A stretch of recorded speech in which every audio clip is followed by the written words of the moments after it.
You're listening to Bigfoot Society, and I'm Jeremiah Byron. Tonight's story isn't from a backpacker or a hiker. It's from a man who grew up in the forest of Northern California and spent years in the Navy trained to spot danger. But none of that prepared him for what he encountered near Mount Shasta. A shadow in the brush, a boulder crashing to the ground, zombie-like sounds in the dark, and one night a pair of eyes reflecting back at him from between two trucks on a military base. And this is Nick's story. It's one that spans decades, coasts, and things we're not supposed to talk about. So stay with us. All right, Bigfoot Society, we've got the privilege of talking to Nick today. Nick is an individual that reached out to me quite a while ago. He's got some interesting things to share from over the years. He is an individual with a military background and also an Eagle Scout as well, and grew up in the Mount Shasta, California area. So welcome to the show, Nick. How's it going, man? Yeah, hey, Jeremy, I'm doing good. Glad that we finally made this happen. I know it's been a little bit of a process for sure, but, guess we're here. So that's all that matters now. Absolutely, man. Yeah, glad to finally get here. We've been talking, it feels like maybe months, maybe over a year. I don't know. But yeah, as you said, the important thing is that we're here. But, Nick, I want to make sure that you have the time to share about the things you've experienced over the years. Feel free to take us back to where these interactions first started happening for you. Yeah, so like you say, I'm born and raised Northern California, Mount Shasta, Eagle Scout, and then I joined the Navy. I was in a riverine squadron. I spent 5 years in there. Came out, and now I'm working on a ranch, doing kind of like ranch hand stuff. And kind of my experiences started a long time ago. I guess my first one, I just want to preface it by saying I was, pretty young. But it was, I was being babysat by my cousin, and it's basically me and my sister in Mount Shasta. And, we have a pretty good sized meadow outside our backyard. I think it's altogether probably like 700 acres. And it butts right up next to national forest land. I mean, like as a crow flies, just to the coast, directly west. There's nothing between us and the coast. There's the Trinity Alps National Park, and Scott Valley maybe, but that's more northern than we are. So, but we have that large meadow out there. It butts right up in national forest land. And we like to go out there a lot growing up. And my cousin kind of knew that. So, she said like, oh yeah, let's take the dogs out there and we'll take them for a walk and check it out. And we have this path that leads through all this really thick manzanita. It's maybe, I sent you kind of like a pin drop to the location. It should just be home. I don't know if you got that or not. But yes. It's cleared. It's cleared now, but back in the day, kind of everything north up until the actual meadow was all this real thick manzanita. So the three of us, and we had two dogs at the time, started walking on this trail. It's kind of like a little deer trail through this brush, and it's maybe 6 feet high and real thick. Manzanita is like, it's pretty unforgiving. It's a real hard wood too. We're out there and we hear something, like we get out the fence, start into the brush, and we start hearing something kind of like shadowing us. And my cousin's probably about 15, 16 about this time. I was pretty young. I was probably around 9. That makes my sister like 11 or 12. It's like late summer, and you hear this thing like just working through the brush, shadowing us. The dogs are acting weird. We had Nike and Taz. Taz was a sweetheart, and Nike was a little more, aggressive, standoffy. But they were both like, not leaving us at all. We hear this thing moving through the brush, and my cousin automatically thinks it's a person. I mean, I'm pretty young, but she thinks it's a person, and it follows us for a while.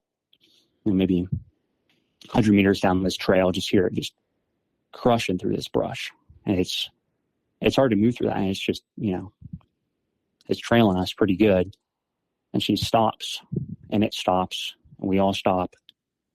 And she says, "Hey, like, this is private property. You're not allowed to be out here. Like, if you're out here, you need to leave. I'll call the cops," that type of thing. And we waited. We heard nothing. And then we kept on moving again. And like right as we started moving, whatever it was started moving. And just big through the brush, And you'd think that if it was something, more of a quadruped, it'd be a little lower. I feel like it'd be able to navigate kind of underneath the brush a little bit better. This thing was just going right through it. And we've had black bear back there before, but again, it's nothing crazy. A little bit smaller. And it followed us for probably, all the way up into the meadow. And it's a deer trail again, so it's real close quarters, and we just wanted to get out of that. And I remember my cousin being real scared, and we're kind of following her, and we don't really understand what's happening too much, but we make it out to the larger meadow there out of the brush, and we decide we're going to walk like directly through the meadow, so we have like a large line of sight on either side, and we can still hear it, whatever it was,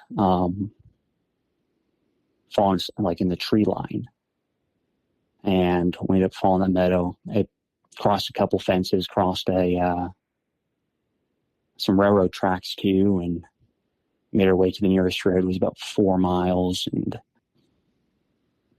got someone to call my mom, and she came picked us up and was pretty upset with my cousin for dragging us on a 3-mile excursion out in the woods. But she's pretty adamant that someone was following us. But I didn't really think too crazy much of it at the time. But then my later encounters kind of made me go back and think about it. So yeah, I guess that was kind of the end of my first experience there. So if you go right back from my house, there's some railroad tracks running right through it. I don't know if you see that one. Yep. Yeah, so we went all the way back, and that little kind of dirt spot. Oh, wow. That used to all be manzanita. We're going through that, and we cut through, and my cousin, 15, 16, and we're staying out in the middle of this field. We had to cross those little rivers. There's a barbed wire fence on either side of that railroad track to, keep cows off the railroad tracks. It's a seasonal thing, a seasonal like grazing pasture, and then all the way over to that road up there.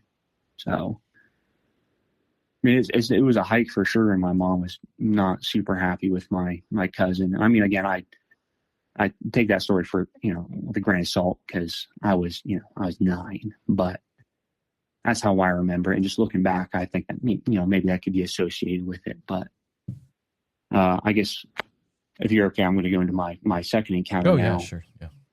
Yeah. And I dropped another pin to that one, kind of the location at which that happened, right? Mm-hmm.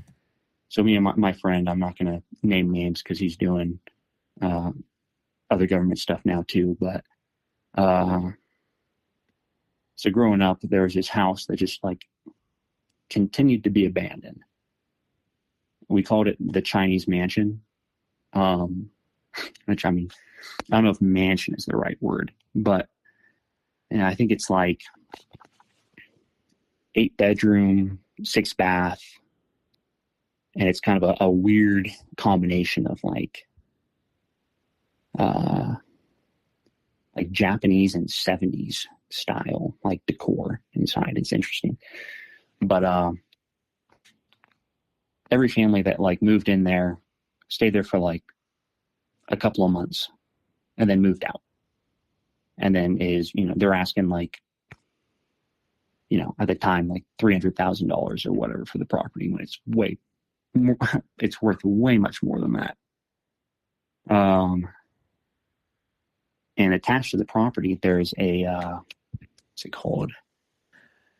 It's a Japanese structure. They're like super tall. They're kind of like, I think almost like a church of some sort. It's like a pagoda or something. Oh, yeah. Yeah. Yeah. So they have one of those right next to the creek there that runs through the meadow as well. And so it was late summer in 2015. So it was like the summer of my sophomore year in high school, right? So we decided, me and my buddy, we're like, all right, we're going to run up there, like go down the driveway, and like we're going to check out this old pagoda because it's up there. I mean, there's no one's lived there, like, for a hot minute. And we're just going to look in there, check it out, and see what happens, And so we ride our bikes down there. It's really not that far of a bike ride. We get there, the sun's kind of setting. It's like, 7 o'clock during the summer. So the sun's kind of starting to go down. And we have a chain across the driveway. And we just decided we're just going to drop our bikes there at the driveway. And there's a really thick, like, area of pine trees right behind us, like Douglas fir. Where like all the saplings grow up, and it's just like, it's almost like a wall of, young trees. And then on the other side, there's the river or the creek, right? And so we drop our bikes there, and we're getting off, and we're just talking about going back there, and like, oh yeah, we need to hurry back. And like, as we're talking, this is the part I feel really silly saying, but from that, like, those pine trees, it sounds like a zombie noise. It's like, I'm assuming what like Minecraft is. It's like the zombie noise, just a real deep, like, ooh, and then followed by like just like some chatter. And the closest thing that I can describe it to is the old man in the Sierra sounds. And I mean, we pause, and it's like, it's such a deep noise. It's crazy. I mean, like, you could, like, I won't say you feel in your chest, but like, it was so deep. And we stop, and we both look at the pine trees there. I don't see anything. And then from the other side of the creek, we hear a repeat of the same exact noise, just in like a slightly higher pitch. And we were both pretty freaked out by that. And I mean, we just, you didn't say anything. We just looked at each other, grabbed our bikes, and we paddled home as fast as we could. And, we told my parents, like, oh yeah, we heard like a zombie in the back, or like, on the side of the road over there by the China house. And yeah, that was the second thing that happened. I'm just going in chronological order here through the years, So I don't know if you have anything you want to ask about that, but man, it you hear stories like that, and it's like, it really makes you wonder what's going on the property now. And like, if you were, have you been back to that area since that situation, or no? Yeah. I mean, I don't think anyone in my family, I mean, my sister had an experience out there too. Yeah. But no one in my family really loves going out there around, like dusk. Yeah, and it was interesting too, because that same summer, like before we had that experience, right? They had like let some cattle out there, and we'd hear them at night, like just going crazy, like freaking out, and we'd always, we were thought like maybe, some teenagers were out there messing with them. We got permission back in those days to go out there and like walk our dogs and whatnot, from one of the owners. like repair some fences if they needed it, or let them know if their cows got out, or, if some high schoolers were going out there and, having a bonfire drinking, because, wildfires are a big thing up in, the north here. So like, just let them know. And we had permission to go out there. So we would hear the cows going crazy out there. So the next morning we'd get up and we'd go out and check on them. And they'd have calves, just like we'd find them and they'd have like legs or necks like broken. And I think we found probably 5 or 6 just in that one summer, like 3 months. Oh my goodness. And we called the owners a couple of times and asked them, and they'd come out and they'd check on it. Like, yeah, like probably a cougar, but there's no bite marks. There's nothing like that. It's just broken legs and thrown in the same place. All right. So just for my clarification, so this is the same property as the Pagoda? No. So the Pagoda is across the road, and then that's where the ranching land starts, right? I don't know if you can see that.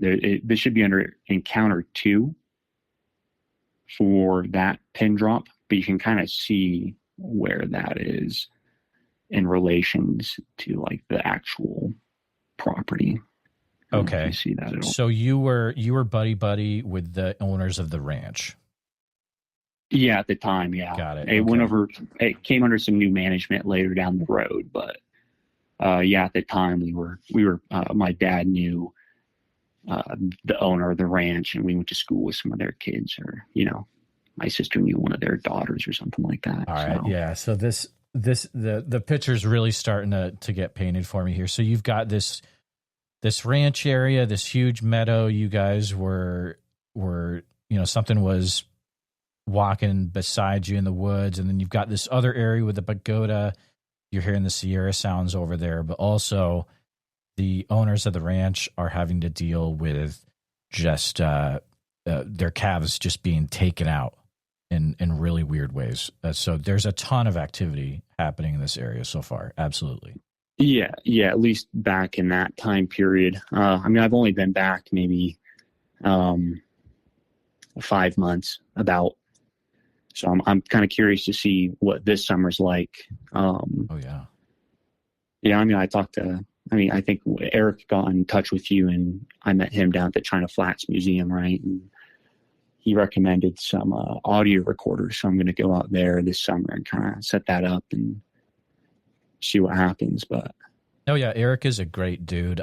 He is sending me emails with people to follow up on, and he's like, hey, I got another phone number. The guy wants you to reach out. So Eric is a great dude. China Flats Museum. People need to check that out.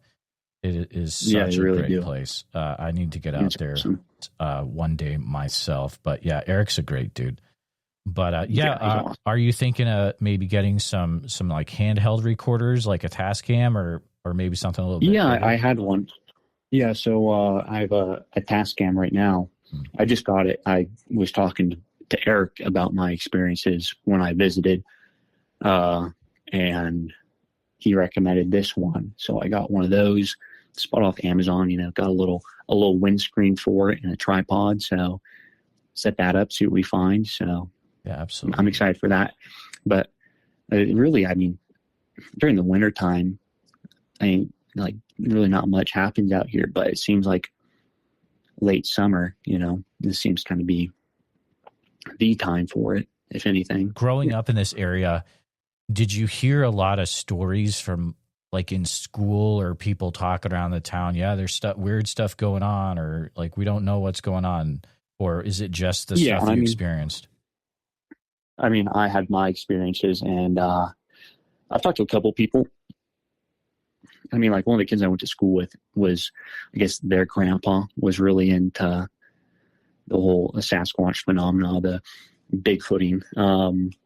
He had like casts and stuff. And back then I never believed. My dad is a big non-believer too. He's, growing up in the Scouts too. We'd bring it up and talk about it. And they're like, it's not real. It's just, whatever. Crazy people. They're, out there drunk or whatever.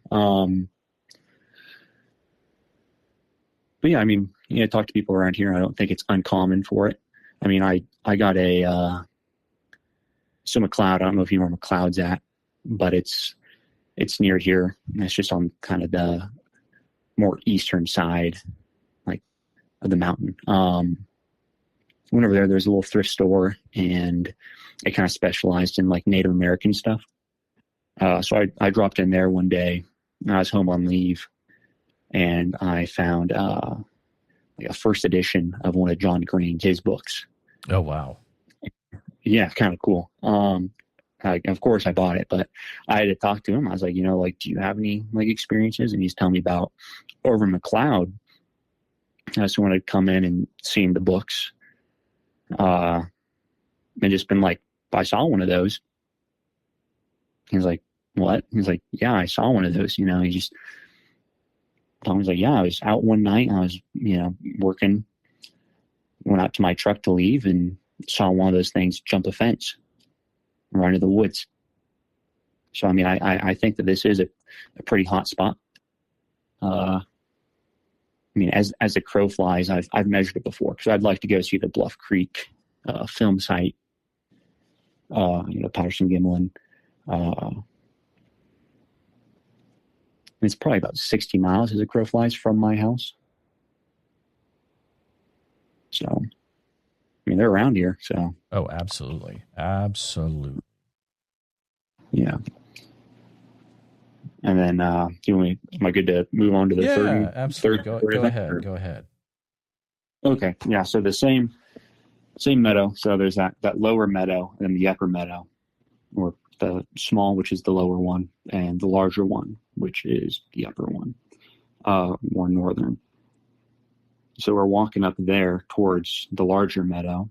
And it's me and a different friend this time. It's again late summer, but 2016. So I'm going on to my senior year in high school. And we're walking up there, and the road is kind of cut out of this little like ridge line here. So it's real steep on one side, and the other side has like a little embankment. And we're walking, and then all of a sudden, like a branch. I mean, it's been cut because they had done some like fire reduction out there the year or 2 years prior, and it was like a firewood like sized piece of log. Like just flew down and hit the side of the bank, maybe 10 feet in front of us. Rolled down in front of us on the road, and we're like, man, that's kind of crazy. Like, it probably got stuck in a tree during like, the logging and fire reduction. And I guess the wind blew it down, and we were, looking up in the trees, and I mean, it really wasn't any wind, but like, man, well, good thing it didn't hit us. And continued out there. And I mean, we had probably just reached that log that was in the road. And then it's probably about football-sized stone. Well, first off, we hear this thing hitting like branches coming through. And then a football-sized stone hits the embankment on that same side and rolls in front of us. And we look to our left, and you can see the branches like in a perfect arc, like where it just been like hitting branches flying over. And it kind of leads to a larger, the incense cedar, probably 70 meters out. And we're just looking at this stone, the size of a football that just been chucked at us. And we just about faced, went right home. Like, yeah, we're not doing that, whatever that was. And just turned back and went home. And that was the end of that one. But do you think the ranch owner has any idea what's going on with his property? So it's under new management. I mean, maybe at the time he did. Yeah. I mean, so that river or that creek, I guess, runs all the way through the larger meadow down into the smaller meadow under the road by the Pagoda house. So I think they kind of follow that stream there. Oh yeah. But he had a property like that. He had like a little campsite kind of. He had like a mobile trailer there, and some like horseshoe pits kind of right along that little creek. And they go out there, once or twice a summer and just kind of hang out, have a little party or whatever. And I can't imagine, owning that property for so long. It was a family property, so his dad had owned it before him, and then he inherited it.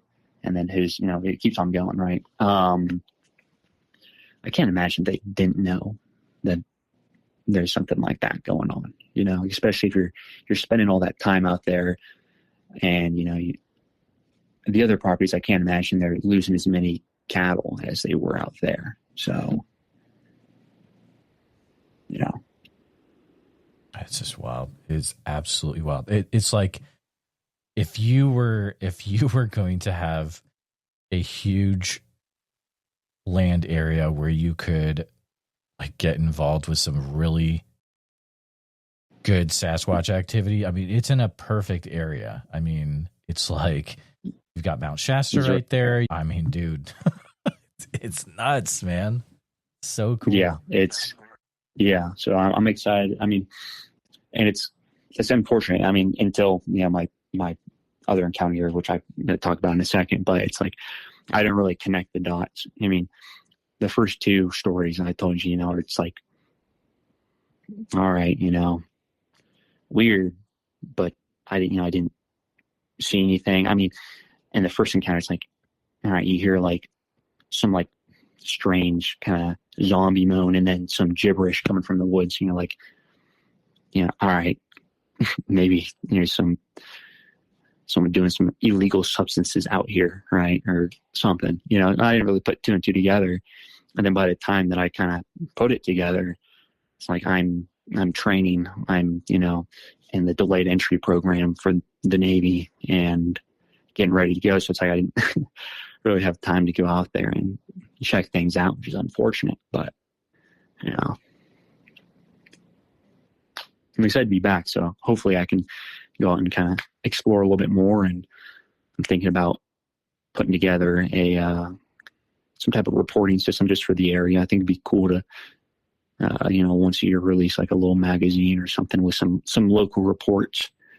Release that. We have a big 4th of July festival, so it'd be kind of cool to sell those there or something. So. Oh, so is it like a local town 4th of July festival thing? Yeah, we have the country's largest small town gathering for the 4th of July here. Oh wow! Yeah. One year we had to replace the entire sewer system. It goes from like a town of like 5,000 to like 15,000 in 1 week. Yeah, it's kind of wild. But I would definitely encourage you to start becoming the guy for that area. That I mean, eventually it'll happen if you start, talking to people, and people will start to know you're the guy. I'm going to come to this guy with the weird stuff that I've encountered, and it will come, man. But and it'd be interesting if you can also find. I'm sure there's other people in that area, probably right now, where you could maybe even make a team. But it's such a good area, dude. I mean, you would never run out of reports.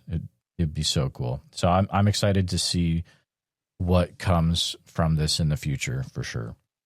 I'll give you the fourth here, right? So the fourth encounter kind of breaks the norm a little bit, but I mean, I think growing up, I think every person that's into Bigfoot or Sasquatch, at some point has seen finding Bigfoot.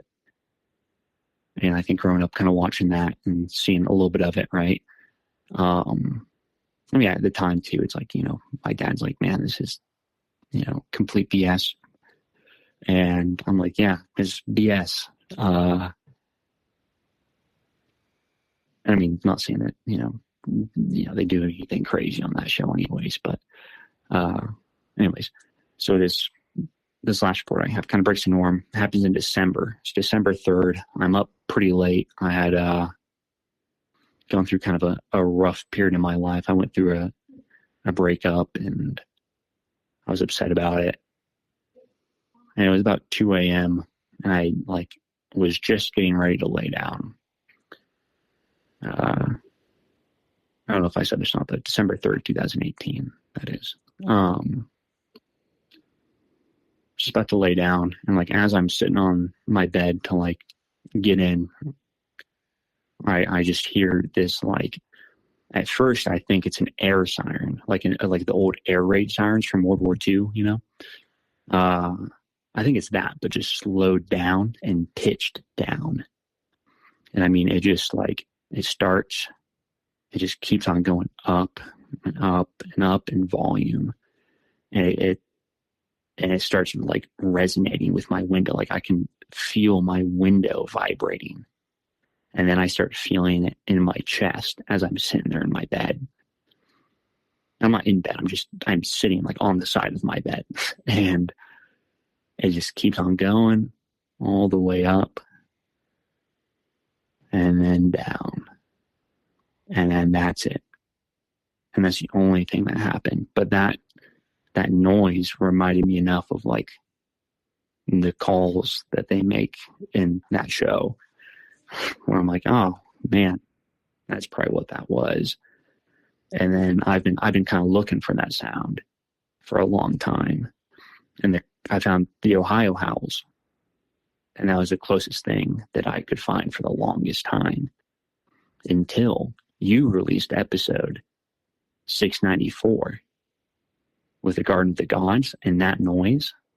Oh, yeah. Is exactly the first recording you played, exactly it.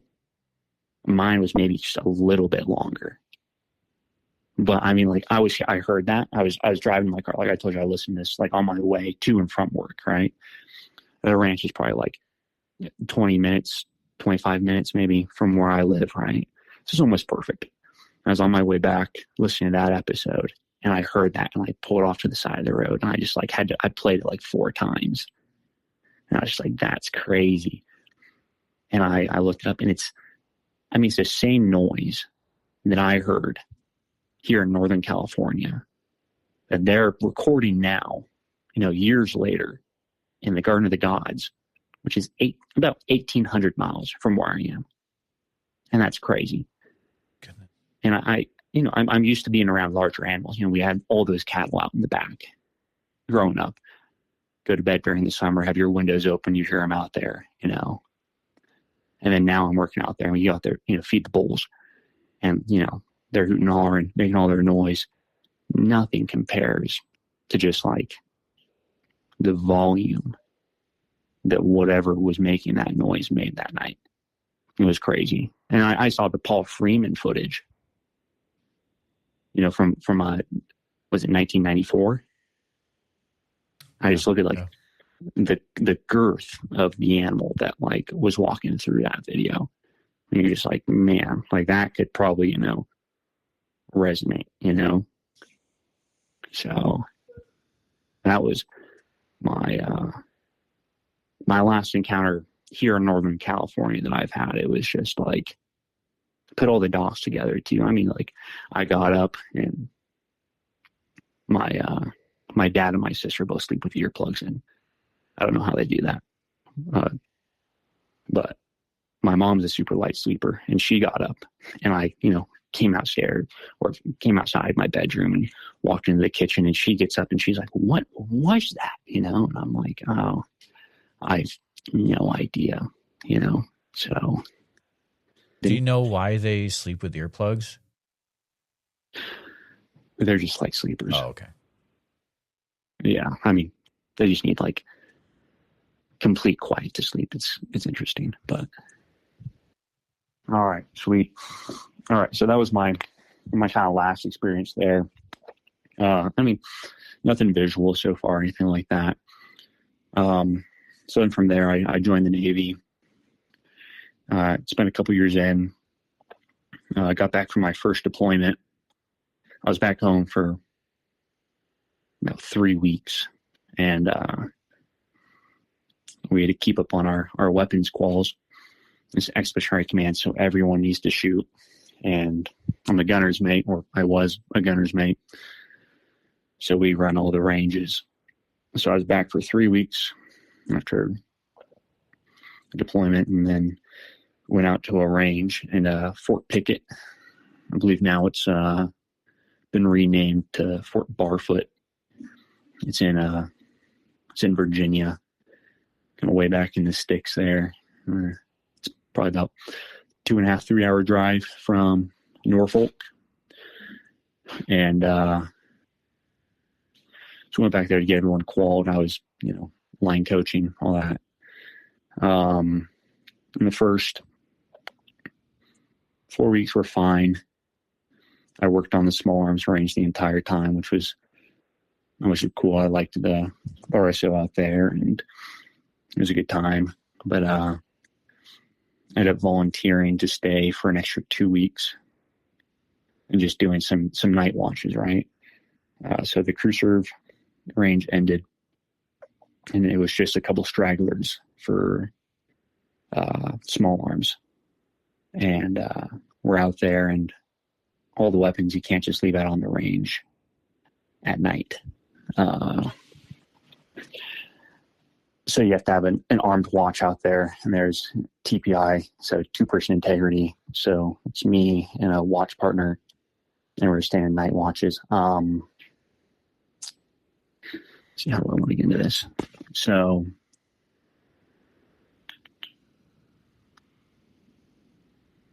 I'm just trying to pull up the range here.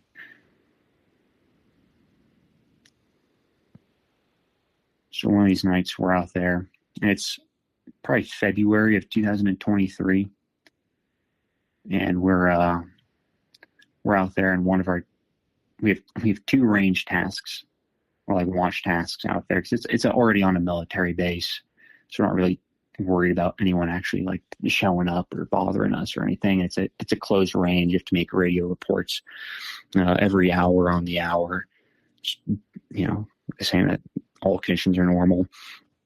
And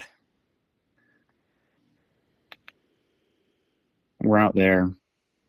We have to keep the fire going, and we have to clean a couple crew serve weapons like while we wait. This is a 12-hour watch, so from 8 p.m. till 8 a.m. And then the rest of the range staff shows up, takes command of the range, and the shooters show up maybe 30 minutes later. So we're out there keeping the fire stoked. We're cleaning some 50 cals, have our little headlamps on. We have just the red light going. It was particularly cold that night, so we were just like really trying not to go out to the fire, or trying to sit in the truck as much as we could. Let me just kind of describe the range here a little bit. I don't know. Do you have the Google I sent you, or the pin I sent you? I do have it pulled up. It's kind of out there a little bit. Yeah, it's out in the sticks for sure. Yeah. And I mean, most of that stuff you see too, like it's a very empty base. It's not like, all those barracks are full. I mean, they use it for the Syrian refugees back in the day just because they had the room. So, I mean, the base looks big, but really there's not a lot going on out there. There's some training center for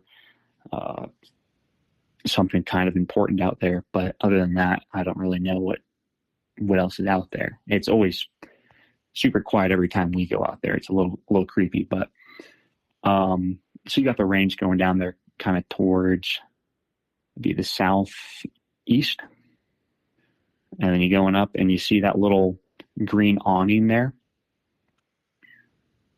Then we back a state truck up there that has like our mobile armory on it. Okay. All right. And then the fire pit that we had is just like a 50-gallon drum, right? Like a hobo fire. And it's between that awning and that red like Connex box there. I don't know if I see it.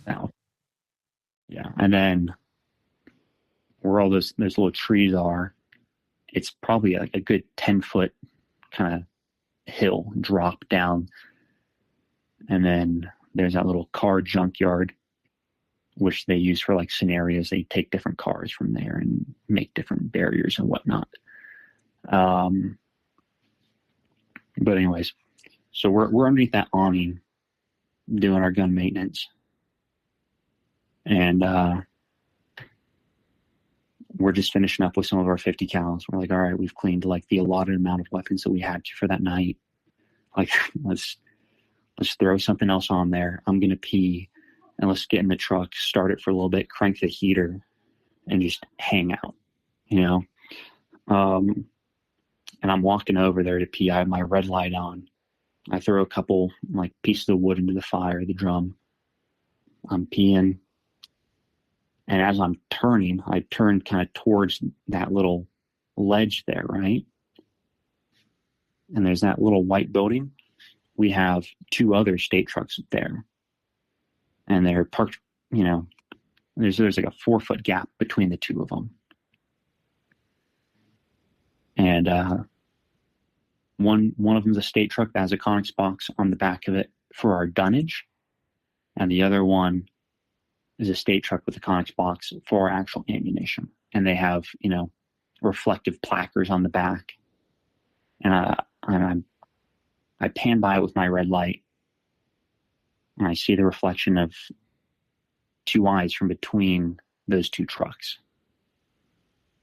And I'm like, oh, there's a coyote over here, right? And I'm looking at it with my red light on. And I'm kind of looking at it, I'm like, man, that thing's like really far up there. And I'm trying to switch to my white light. But the way these headlights work, it's or headlamps, it's red, green, and blue, and they have to hold it down for like 3 seconds to get a white light. And they're kind of finicky, and I really could not get my white light going, so I'm just like strobing it with all these different lights, and this thing's just like looking at me. I'm looking at it. I'm like, God, you know, there's 4 hinges on the doors of these Conex boxes, and it's already on top of the truck. And these eyes are looking at me between the 3rd and the 4th. So like all the way at the top. And I'm like, I'm really starting to try to like focus on my vision's kind of getting adjusted to the dark a little bit. And I can kind of make out like the headlines or like the contour of like shoulders and a head. And then I start like, I'm just looking at this thing, and I can't really see any details of it because of the reflective markers on the back of these Conex boxes. And just as I'm able to like kind of make out some shapes, it turns, but with its entire body. Like I can see its shoulders and its head move, duck down, and then it comes up real fast, and then a rock hits on top of that metal awning. My range partner hears that, and he's the one that's armed. And Nick, dude, yeah. Did you hear that interference? No. I jumped out of my skin. Holy mackerel. I hope it got caught on the recording. On the audio? You're doing great. Yeah, keep going, man. Sorry, that interference freaked me out. Yeah, so this thing's between these two trucks. I see its eyes. It's up higher than it should be. And so I'm kind of putting 2 and 2 together. It like, you know, moves its entire body, throws something, hits the top of this, like, you know, it's kind of like an aluminum awning, like you'd have like, oh, I mean, it's over like some kind of some benches, you know, and it's for the shooters when they're not doing their course of fire, they can sit down or whatever. And my armed range partner hears that, And I told him like, hey, I think there's a coyote over here right when I first saw it.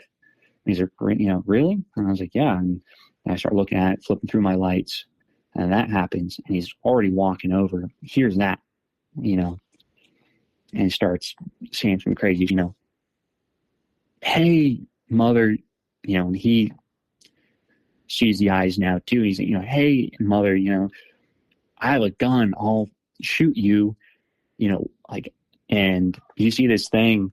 I don't think it knew that he was there at the time, because it goes like, you can see its body move, like it's looking between me and him.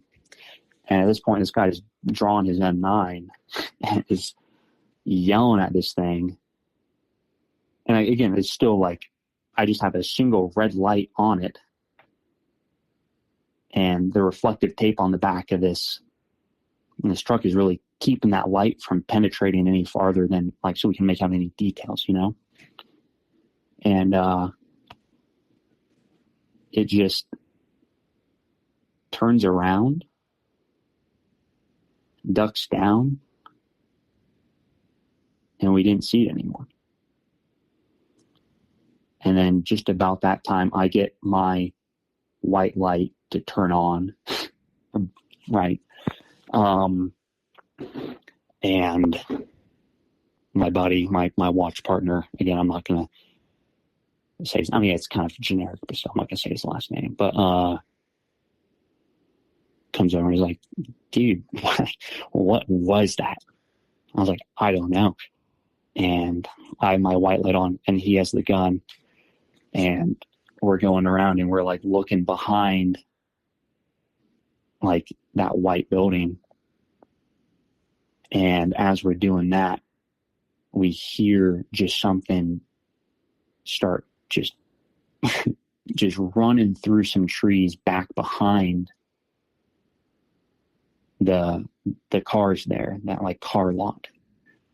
So it had ducked down and somehow managed to stay away from the light and get over there, and was just plowing through these bushes at that point, or these trees at this point. I mean, not like knocking them over, but, you could hear it breaking branches and whatnot. And we opened up our mobile armory, and we got some M500s. We loaded them up with double-aught buck, pulled out some 31 Bravos, hooked those into our helmets, and we sat in that truck, and it was the longest night of my life.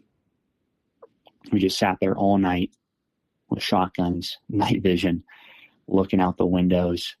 And there's that little, I don't know if you can see that building kind of north of the range. Yes. Yeah, there's a light post up there too that just was flickering on and off. And every time I do that, it'd mess up your NVGs. So we're sitting in there just like, after experiencing that, and it was just a very long night. And then our relief came, 8:00. We got there a little early, which was nice of them. And we told them what happened, and they didn't believe us.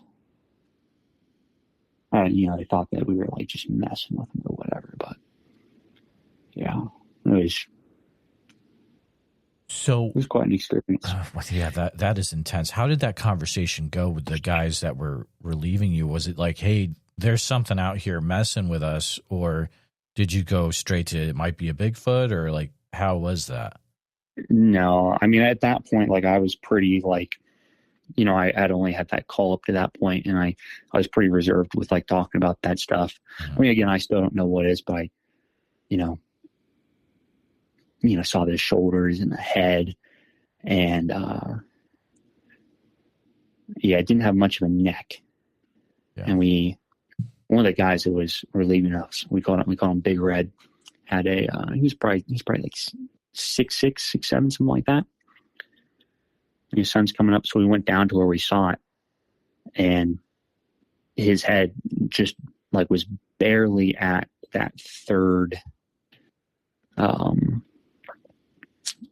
what's it called? Like the pivot on the door. Got it. Yeah. So, I mean, it's probably 7, 8 feet maybe. Or that's where the eyes were at. Yeah, I mean, but yeah, they just showed up and we told them, hey, we saw something between the two trucks.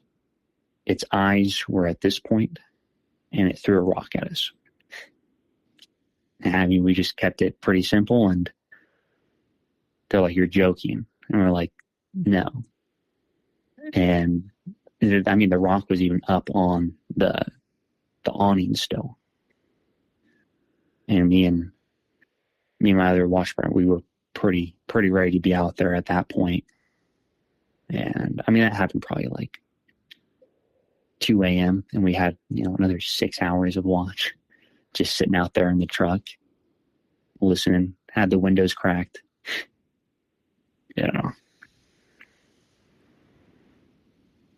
That's intense. After you tried to tell the other guys that were coming, they were kind of like, whatever about it. Did you then have a conversation with your partner like, okay, we're not going to share this anymore? Or did you keep sharing the story to other people as well on the base? I mean, not on the base. I mean, it was kind of like a 2-day thing. We had a pretty skeleton watch crew, and our guys kind of told those guys like, hey,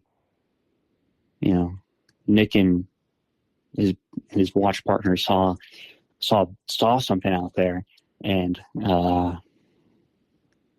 you caught a little flack for that. But I mean, it doesn't feel too much like flack when it's you're just telling the truth. It's like that's what happened. And I mean, later the guy that came to the like 6'7" guy had come out and talked to me. He's like, yeah, like they were out here before, and Fort Pickett is where we usually do all of our ranges and whatnot. And I guess back in the day, 1800s, whatever, before the base was actually there were like some homesteads out on the base itself. And they bought the land from the families, right? But they still had like some graveyards out there. And they would go out there just to like check them out. I guess one weekend they went out there like at night to check out one of those graveyards. And I think it's kind of like Civil War time frame. I'm not sure exactly. Like those houses were out there, but so they went out there to check out those grave sites. And I mean, they're in government vehicles, and they're out on these range roads, which seem to go for miles. I don't know how many miles of road they have out back there on those bases. But they're out there, they're driving around on these dirt roads, and then all of a sudden they get stopped by 2 unmarked black SUVs with dudes in civilian clothes with guns that say, hey, you're not allowed to be back here. And then tell them to get back in their truck, and then they'll escort them out. And so I don't know what's going on there, but I mean, I was just kind of nice to hear that someone else had like something else weird happen to them out there. So it was nice to have that kind of camaraderie with them, at least, kind of have a shared experience, even if it wasn't exactly the same, Absolutely. So. Were you and your partner at any time told to not share what happened to you that night? No, I mean, we never like tried to make any formal report of it. Sure. It's just kind of a weird encounter. And I mean, we talked about it a little bit kind of, in the barracks, but other than that, it's not like, we were like went and, found our lieutenant or whatever. And we're like, hey, sir, this happened to us, they should probably check into that, but right. So as far as I know, it's only a bunch of, E4s, E5s that know about that. So that's some wild stuff, dude. I mean, those are the stories that make me wonder. It's like you just had enough, you just saw enough. And I mean, it's hard to logically explain away what you saw. I mean, you were seeing outlines. Yeah, that's I mean, it's kind of hard to tell. Kind of hard to tell too. It's like, was the entire thing like black, or was it just, was I just seeing outlines? So I don't know. Just getting the eye shine. I'm trying to turn my light on. I just was not having a good time. And then, of course, right after it dips down and goes off, and I managed to get that thing on. But yeah, I don't know. I've heard stories too of them like getting down on all fours, maybe crawling off or something, Oh yeah. And I'm not sure. Maybe that's what it did, because I mean, we did a pretty good scan. I mean, there's some trees there, but they're cut up pretty high. So we had a pretty good view. There's not a lot of places it could have gone.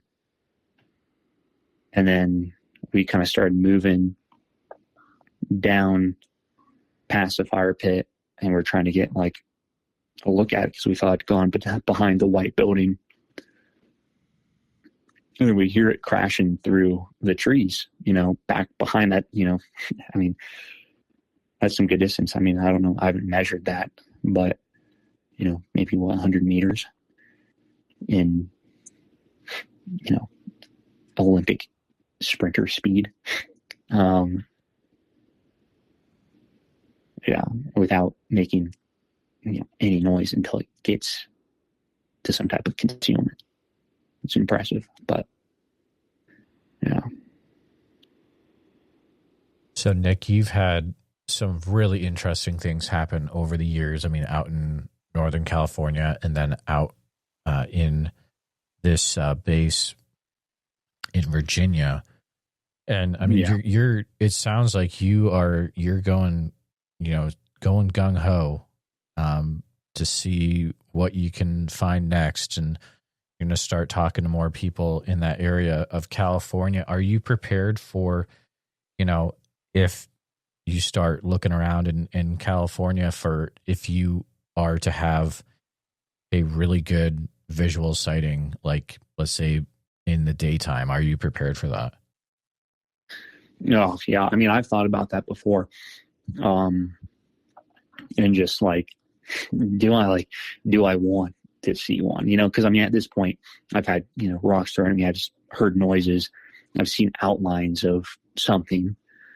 I think really, I'd love to have an actual 100% visual sighting, but I mean, my ideal sighting would be me, on a highway doing, right, 50 and see one run across the road. And I'm like, well, good thing I'm in my car, I don't think I'd want to be out in the woods at night and, see one. I mean, even during the daytime, I'm a couple miles from my house. I don't know if I'd want to see one. I mean, I don't know if they're particularly aggressive. But I mean, I think that, every animal has the ability to be aggressive, and they're obviously large, and strong and fast. So, Nick, this is a fascinating account across the years, and it's really cool because, as we said before, you're keeping going with it. I cannot wait to see what you're able to hopefully find next in Northern California. And I want to say thank you for coming on the show. And I also want to, make sure that you were able to share everything that you wanted to share tonight. Yeah, I think that's it. I mean, I don't know if I did an amazing job of describing it. I was a little nervous to come on, but I mean, it's behind me. I feel like it's important to share your experiences, even if it's not in the best detail, but I think it was a great sharing of some really interesting things that happened on both sides of the U.S. But just thank you for coming on the show, man. Yeah, man. I appreciate you. Have a good one. Just wanted to take a minute to say thank you truly for listening to this episode of the Bigfoot Society podcast. And Nick's story isn't just memorable because of what was seen or heard, but because of how it all connects across years, across states, and across some seriously remote ground. From the shadows of Mount Shasta to the edges of a military range in Virginia, his experiences remind us that Bigfoot encounters don't always happen the way we expect. And if you enjoyed this conversation, please subscribe to the channel on YouTube, hit the bell icon so you don't miss any new episodes, and share this one with a friend who's into cryptids, military mysteries, or just a good old eerie campfire story. If you're listening on Apple Podcasts or Spotify, make sure you're following the show. And if you'd be willing to leave a review, it really helps more folks find us. Now, if you or someone you know has had a Bigfoot encounter, especially near Mount Shasta, Fort Pickett, or the Trendy Alps, I'd love to hear from you. So shoot me an email at bigfootsociety@gmail.com. And don't forget, the Sasquatch Summerfest is coming up July 11th through the 12th at Green Waters Park in Oak Ridge, Oregon. And Bigfoot Society listeners can grab 2-day passes for the price of one with code BFS at checkout. So huge thanks to Priscilla for making that happen. You can get your tickets available now at www.sasquatchsummerfest.com. Thanks again for being part of the Bigfoot Society. And until next time, stay curious, trust your instincts, and never stop searching. And see you in the woods.